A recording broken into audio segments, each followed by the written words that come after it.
Hi అండి, అందరూ బాగున్నారా? నేను బాగున్నాను. ఈరోజు నేను సంక్రాంతి పిండి వంటల్లో ఈరోజు నేను జంతికలు చేస్తున్నాను. నా స్టైల్లో ఎలా చేస్తానో చూపిస్తాను రండి. జంతికలు చేసుకోవటానికి వరిపిండి, శనగపిండి, మినపప్పు, నువ్వులు, వాము, కారం, ఉప్పు.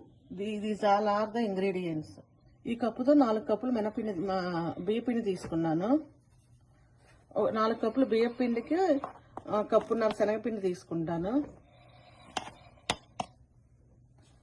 ఇప్పుడు వరిపిండి, శనగపిండిలో నేను ఇప్పుడు వేయించుకుని గ్రైండ్ చేసుకున్న మినపప్పు పౌడర్ని వేస్తున్నాను.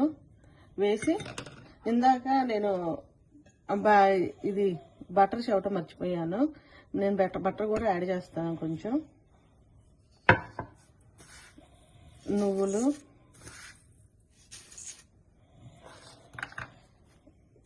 కారపొడి,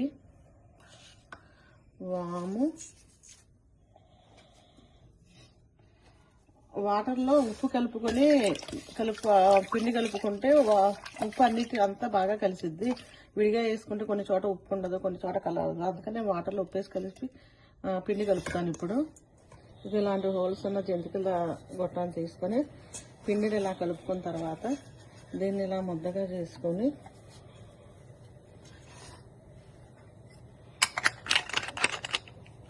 నేను ఫిక్స్ చేసి ఆయిల్ పొయ్యి మీద పెట్టాను.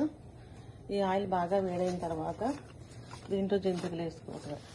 జంతికలు అలా ఆయిల్లో వేసుకొని బాగా వేగిన తర్వాత బయటకు తీయాలి. ఇదిగోండి ఫ్రెండ్స్, ఎంతో కమ్మగా ఉండే జంతికలు రెడీ అయినాయి. అమెరికాలో ఆంధ్ర వంటలు జంతికలు ఎంత క్రంచీగా ఉన్నాయో చూడండి ఫ్రెండ్స్. ఏం ఆయిల్ లేదు, ఏం లేదు. గుల్లగా ఎంత బాగా గుల్లగా ఎలా వచ్చినాయో చూడండి మీరే.